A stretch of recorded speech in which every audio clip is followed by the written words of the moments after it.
Bentrovati amici, in questo spazio di approfondimento oggi vogliamo ricordare Papa Francesco, il suo legame con i siciliani, con la Sicilia in particolare. Lo facciamo in compagnia di Monsignor Nino Raspanti, Presidente della CESI, al quale do il benvenuto. Grazie davvero per aver accolto il nostro invito. Abbiamo preparato un po' di contributi, vedremo e sentiremo Papa Francesco, le parole che ha utilizzato nelle sue due memorabili visite in Sicilia. La prima, lo ricordiamo, a Lampedusa, perché fu toccato profondamente, era da poco stato proclamato pontefice, fu toccato da quella sciagura dei 368 migranti morti in mare.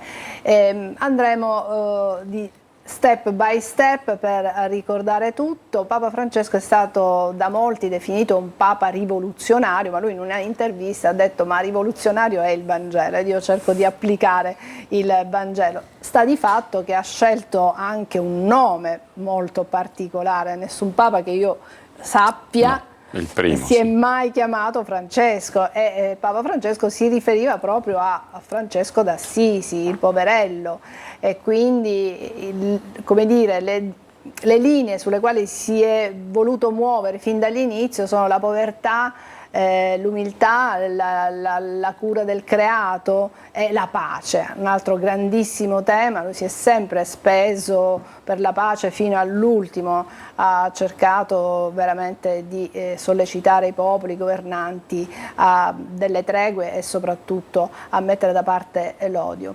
Monsignor Raspanti, allora un papa rivoluzionario?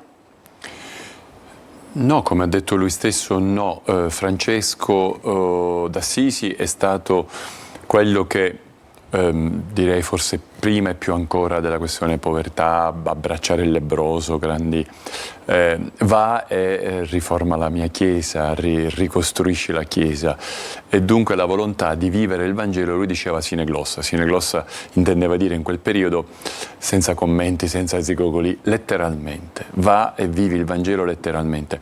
E il nostro Papa Francesco, nella sua voglia di radicalità, nella sua forte passionalità, aveva questa tensione a togliere orpelli, a togliere, diciamo così, sovrastrutture di vario tipo, protocolli che si erano creati nel tempo per le procedure umane che ci debbono essere. Però era anche molto diretto. Intanto anche i suoi funerali saranno appunto celebrati in maniera diversa rispetto agli altri. Un rito che lui stesso ha riformato. Un rito che lui stesso ha riformato, quindi saranno più sobri rispetto al passato. La regia ci stava già mostrando le immagini della primissima visita di Papa Francesco, lo dicevamo poco fa, a Lampedusa, dove appunto fu scortato dai pescatori, lanciò questa corona di fiori bianchi e gialli, che sono i colori del Vaticano, in mare, proprio per ricordare queste vittime del mare. Quindi anche il suo linguaggio, un linguaggio diverso rispetto a quello a cui magari eravamo abituati, rispetto a Papa Ratzinger, che era un teologo, quindi andava un po' studiato, le sue affermazioni richiedevano una riflessione e a volte anche una preparazione un po' particolare. Ecco, Papa Francesco è più diretto. Le esperienze delle due persone, o anche dello stesso Giovanni Paolo II, esperienze di vita totalmente diverse. Ratzinger prima appunto un docente, uno studioso, e poi un uomo della curia. Giovanni Paolo II invece un uomo del lavoro, del comunismo, della lotta contro i regimi autoritari. Francesco un uomo della piazza, dei cartoneros, cioè dei poveri che raccolgono la carta, un uomo che veniva dall'emigrazione, cioè figlio di immigrati, e che vive il dramma della prima generazione, seconda generazione autoctona, ma che ha le radici altrove. E dunque forse anche per questo il dramma degli immigrati lo ha subito colpito, e ha subito fatto primo viaggio a Lampedusa e ha detto, come lei ha spiegato, con un linguaggio nuovo, ma anche non era soltanto rispiettiamo e non facciamoli morire. Sono già torturati in Africa, delle coste, da centri che sono dei veri e propri lager. Quindi non soltanto lui ovviamente ha chiesto di accogliere, di aprire, ma di andare a proteggere le persone, se possibile non farli cadere nelle mani della delinquenza. Fino a pochi giorni fa, quando sono arrivati, ancora una volta questi immigrati hanno detto che ognuno di loro ha pagato dai 4 ai 6 mila dollari a persona per fare la traversata. Certo, insomma, è un'indecenza. Si è scagliato ovviamente contro i trafficanti di uomini. Ma sentiamo Papa Francesco proprio lì a Lampedusa, dove ha celebrato poi messa con un altare improvvisato, comunque allestito su una barca. Vediamo, sentiamo. Globalizzazione dell'indifferenza ci rende tutti innominati, responsabili senza nome e senza volto. Chi ha pianto per la morte di questi fratelli e sorelle?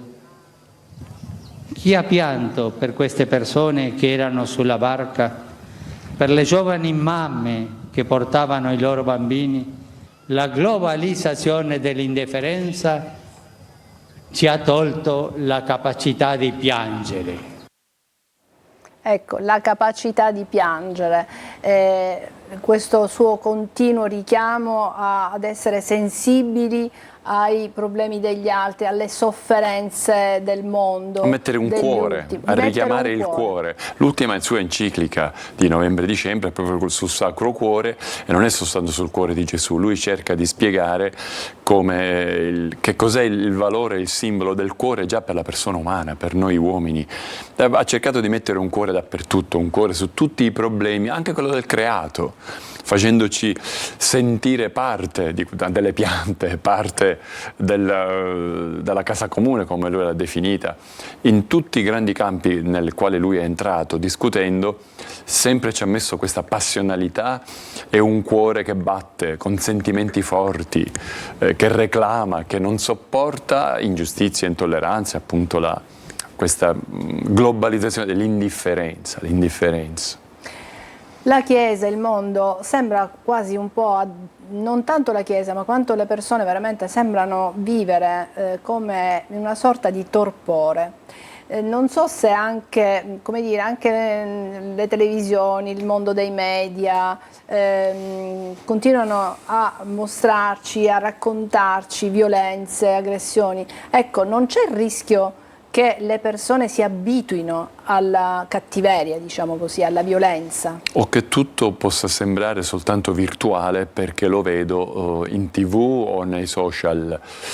Quando però sentiamo il rumore della guerra bussare alle nostre porte perché è vicina, o lo stesso povero migrante senza tetto che ce l'hai sotto casa o nel tuo quartiere, lì qualcosa poi tocca.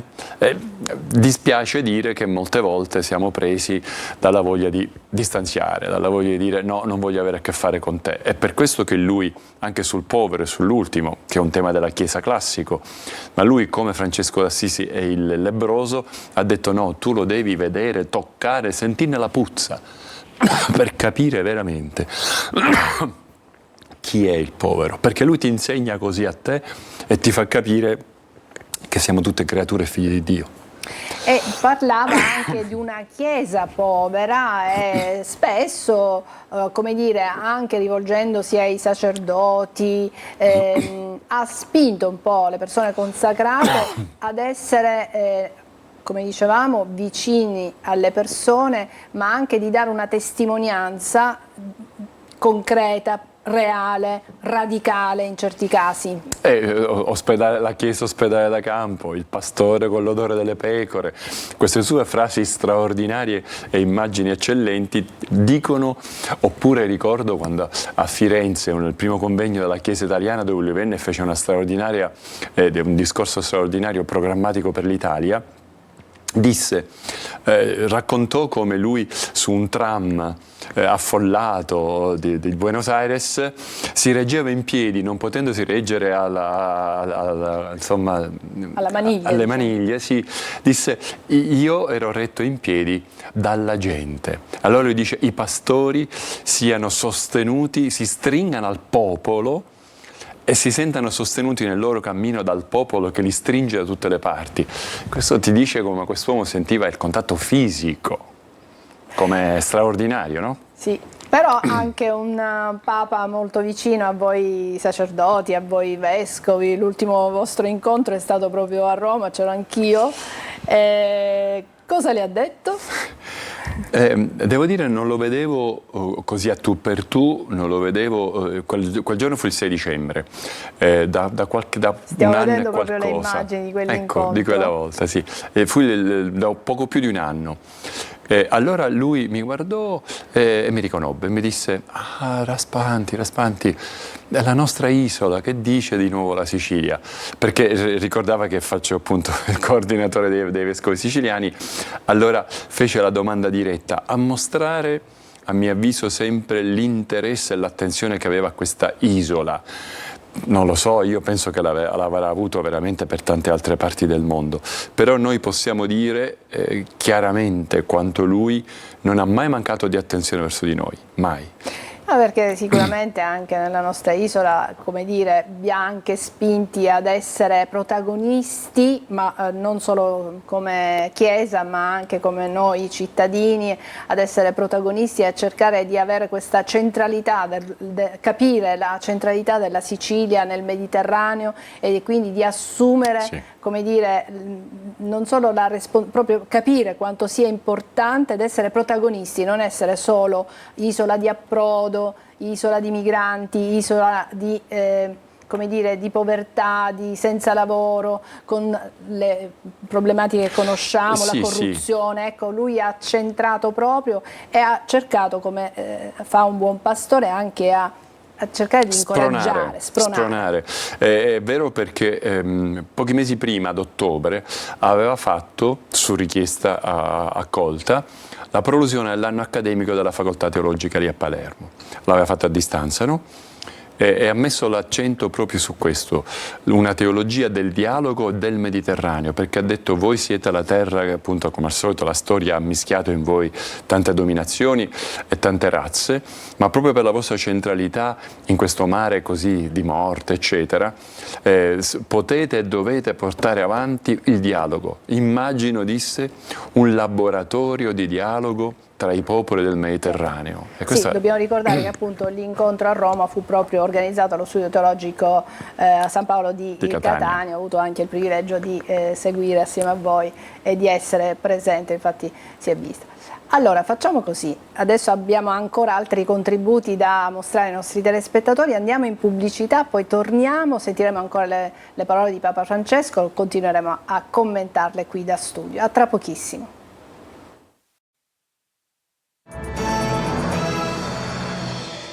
Eccoci, stiamo commentando e stiamo parlando del pontificato di Papa Francesco, di questo Papa legato alla Sicilia, ai siciliani, ai problemi che si vivono nella nostra isola. Abbiamo ricordato la sua prima visita da pontefice proprio a Lampedusa per ricordare i migranti, poi ne fece un'altra 5 anni dopo, nel 2018, per il 25esimo della morte di Don Pino Puglisi, un sacerdote ucciso dalla mafia, e sentiamo proprio Papa Francesco come descriveva Don Pino Puglisi. 25 anni fa, come oggi, quando morì nel giorno del suo compleanno, coronò la sua vittoria col sorriso, con quel sorriso che non fece dormire di notte il suo uccisore, il quale disse: c'era una specie di luce in quel sorriso. Padre Pino era inerme, ma il suo sorriso trasmetteva la forza di Dio, non un bagliore accecante, ma una luce gentile che scava dentro e rischiara il cuore. È la luce dell'amore, del dono, del servizio. Ecco, ancora una volta ritorna il tema della testimonianza che Papa Francesco continua a sollecitare un po' a tutte le persone di fede, figuriamoci se non ai sacerdoti e ai vescovi. Ma sempre a Palermo invece furono sicuramente più dure le parole che utilizzò contro la mafia e i mafiosi. Sentiamolo. Oggi abbiamo bisogno di uomini e di donne di amore, non di uomini e donne di onore. Se la litania mafiosa è tu non sai chi sono io, quella cristiana è io ho bisogno di te. Se la minaccia mafiosa è tu me la pagherai, la preghiera cristiana è Signore, aiutami a amare. Perciò ai mafiosi dico cambiate fratelli e sorelle, convertitevi al vero Dio di Gesù Cristo, cari fratelli e sorelle. Ecco, qui richiama esattamente l'anatema che lanciò Giovanni Paolo II alla Valle dei Templi. Sì, le stesse parole, sì. Un giorno arriverà, disse Giovanni giudizio Paolo di Dio. II, il giudizio di Dio. Qui c'è una sfumatura diversa però, Papa Francesco usa cari fratelli e sorelle. Esatto, lei coglie bene, le ha chiamati forse per la prima volta nella bocca di un pontefice, non so se anche di un vescovo, li ha chiamati fratelli e sorelle, cioè anche perché, almeno finora, probabilmente quasi tutti gli aderenti a Cosa Nostra sono delle persone battezzate. E poi sono uomini e donne, figli di Dio comunque. Il fatto che lui li abbia sentiti vicini e si è avvicinato con questa ulteriore familiarità che viene da Dio, non dagli uomini, dice ancora di più che è un richiamo affettuoso, ma severo e netto. Non si può continuare su una strada ed essere contemporaneamente figli di Dio, è il contrario. E qui si sottolinea ancora una volta del Papa sì in uscita verso le periferie del mondo, verso gli ultimi, le persone più disagiate, ma anche del Papa tutti dentro, che cerca di tirare tutti dentro, anche i peccatori, ma chiaramente per, come dire, perché aspira alla loro conversione comunque. Perché uno salva e salva in certi modi, e se noi abbiamo a cuore la salvezza degli uomini dobbiamo dire come stanno le cose.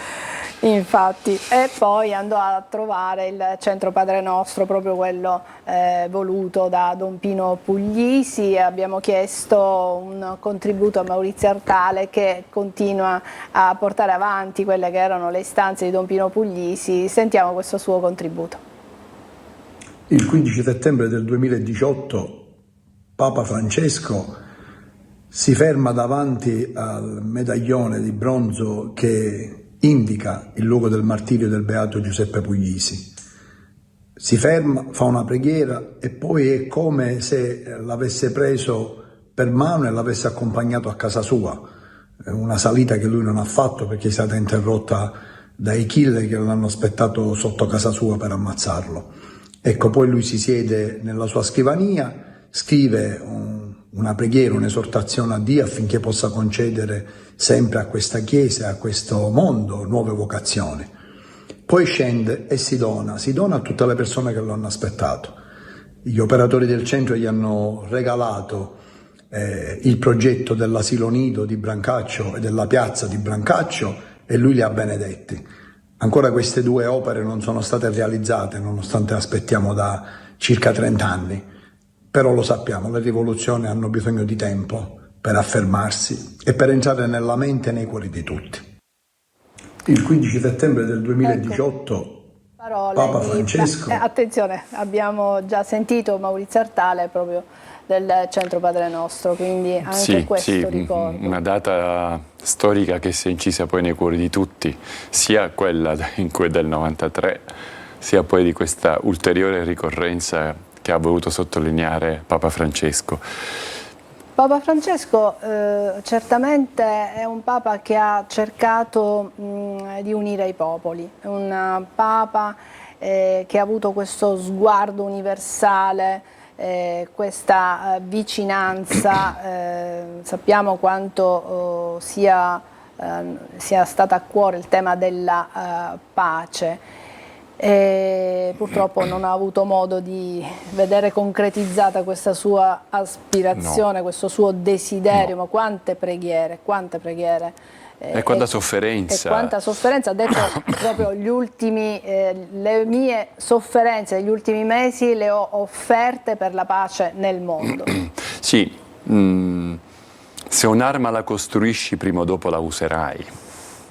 Ecco perché si è sempre fermamente opposto al riarmo, facendo capire che la sicurezza di cui tutti abbiamo bisogno in ogni caso non la costruisci con le armi e con le super difese.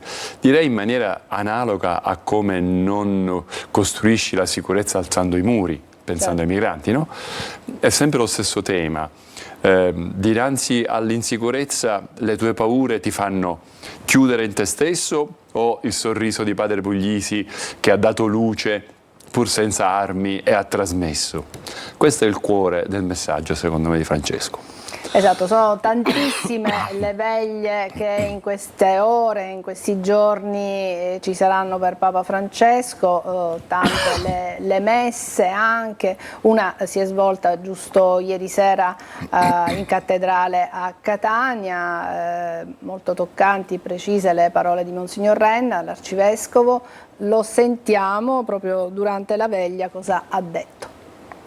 Papa Francesco ha scelto di iniziare il suo ministero petrino in una celebrazione il 19 marzo, solennità di San Giuseppe, perché ha voluto legare alla tenerezza del padre putativo, del custode di Cristo, il suo stesso ministero, tanto che subito dopo l'elezione, circa 2 anni dopo, ha voluto che si celebrasse un anno santo straordinario, l'anno della misericordia.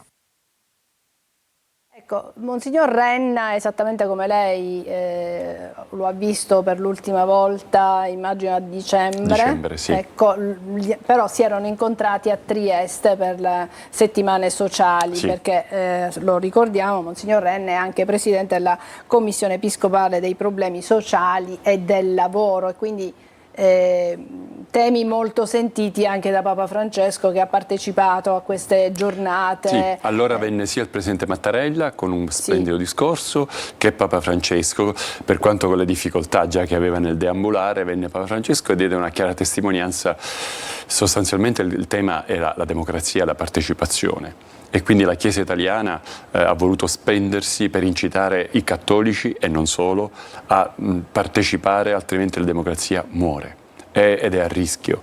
E da questo punto di vista il Papa, che ha vissuto con dolore alterne vicende nella sua Argentina, ci ha veramente spronati tutti a dire: state attenti, perché è proprio la nostra fede che e l'amore per la dignità delle persone che ci spinge a partecipare per garantire un bene comune, per garantire una dignità, una equità, tentando di combattere la cultura dello scarto, le sue grandi tematiche. Se invece si indietreggia, in realtà si dà spazio davvero a che il male, gli interessi prevalenti di alcuni alla fine distruggano e creino la cultura dello scarto che lui ha sempre denunciato. Ma sentiamo ancora Monsignor Renna come delinea un po' quelle che sono le direttive, alcune linee di Papa Francesco. A tutti i credenti consegno 3 parole, in modo particolare alla nostra arcidiocesi di Catania. La parola primere am, lui l'ha detto nell'Evangelii Gaudium: il cristiano deve essere capace di prendere l'iniziativa di fronte ai problemi del mondo, come Gesù stesso ha fatto. La seconda espressione è periferie esistenziali. Papa Francesco ha abituato il nostro sguardo ad andare oltre noi stessi e a guardare a periferie che non sono solo geografiche, ma sono del cuore e hanno bisogno di inclusione, quindi di un'espressione grande di carità. Casa Comune ci dice che il Signore ci ha posto in questo giardino e Papa Francesco più volte ha insistito, e la sua ultima preoccupazione è stata quella per la pace nel mondo. Papa Francesco ci lascia una grande eredità. Ecco, ci lascia questa grande eredità. Sì, alcuni hanno detto è un grande vuoto.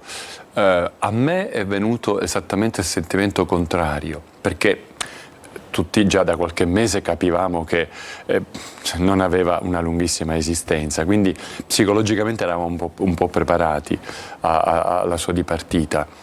Però quando veramente il Signore ha staccato la spina del cuore di Papa Francesco, immediatamente, almeno a me, è venuto più il peso, cioè la ricchezza, la grandezza delle tante tematiche, alcune delle quali le ha ricordate l'Arcivescovo Renna, di quanto ci ha lasciato. È una ricchezza pesante, un'eredità ricca e io, come penso tanti cristiani, ne sentiamo la responsabilità di non lasciar cadere, di non tralasciare per strada qui e lì pezzi importanti del suo magistero, del suo pontificato. Questo sarebbe il grande rischio e penso e spero che nessuno di noi ha voglia di perdere qualche cosa.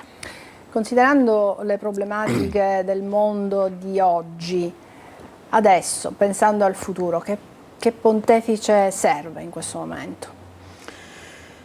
Ma per certi aspetti un pontefice che appunto sulle grandi tematiche, dall'ecologia integrale, al problema sociale, al problema ecologico, alla dignità della persona, a riscattare gli ultimi, soprattutto quando lui disse tutto è connesso, cioè a capire questi singoli temi, a capirli non singolarmente, in maniera separata, perché si connettono, ma a capirne l'intima connessione. Io penso che questi non sono temi che questi sono quelli esterni alla Chiesa, poi ci sono quelli interni, la sinodalità, per esempio il ruolo delle donne nella Chiesa. Ecco, queste tematiche secondo me non devono andare perse, per cui si immagino che i cardinali sceglieranno una personalità che possa dare da questo punto di vista grande continuità al Magistero del Papa. E probabilmente c'è bisogno anche di chi all'interno poi sappia incoraggiare e tradurre con strutture, persone e procedure questo slancio passionale, questa rivoluzione, come la vogliamo chiamare. Lui ha lanciato tutte queste cose, bisogna realizzarle e per realizzarle ci vogliono non solo uomini ma anche strutture che camminino bene e sappiano insieme lavorare bene per portare a frutto, per farlo entrare nella storia. Non è in 10 anni che ovviamente tutto questo lui ha lanciato, siamo all'inizio del terzo millennio. Adesso bisogna fare assorbire, diciamo, al corpo della Chiesa e anche dell'umanità, bisogna assorbire questi grandi liquidi, queste grandi iniezioni che ha dato il Papa.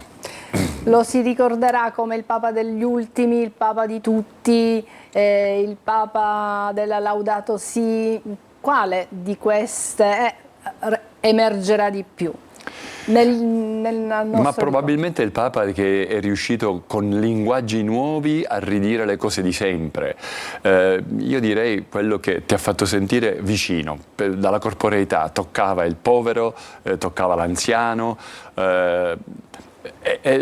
una delle parole che diceva spesso era accompagnate, cioè, e lui ha voluto accompagnarci, stare con noi. Ce lo siamo sentiti vicino, in un modo o in un altro, la telefonata che arrivava alle persone più diverse, l'andare in carcere e lavare i piedi il Giovedì Santo invece che a San Giovanni il Laterano, dentro il Regina Coeli, una persona che si è saputa rendere vicina a tutti, con un linguaggio semplicissimo e con un'umiltà. Ecco, la sua tomba lui la vuole senza nessun decoro, con la sola scritta Franciscus.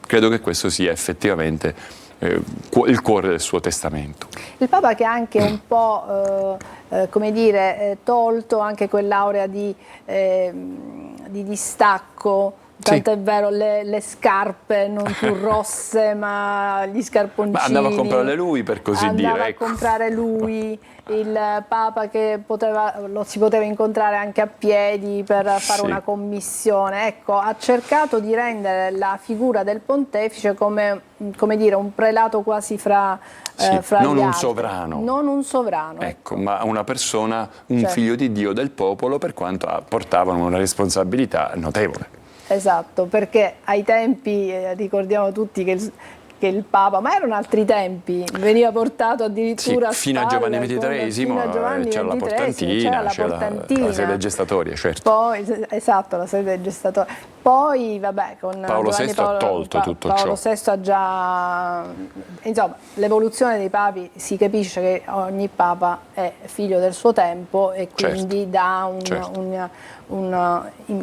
un segno ben preciso. Certo, Papa Francesco è stato ancora più, come dire, Sì, uno scossone incisivo. Uno scossone maggiore, ecco, dalla borsa nera portata sull'aereo da lui stesso. Bene, vogliamo dire qualcos'altro in chiusura? Cosa possiamo augurare ai nostri telespettatori in queste giornate? Ma io, essendo un vescovo, dico che preghiamo nel nostro cuore, sia anche i non credenti, che rivolgano un pensiero all'Altissimo affinché quelli che dovranno decidere, che sono soprattutto i cardinali e non solo, alla fine possano veramente trovare la persona più adatta e la persona che sceglieranno possa essere una persona di coraggio, perché non è facile succedere a uno come Francesco, trovino una persona di coraggio e una persona che sappia continuare a portare avanti con vigore la Chiesa, 1 miliardo, forse 300 milioni, siamo i cattolici, la Chiesa nel mondo e soprattutto, credo, la pace. Grazie Monsignor Aspanti, grazie anche a voi che ci avete seguito fin qui. Alla prossima.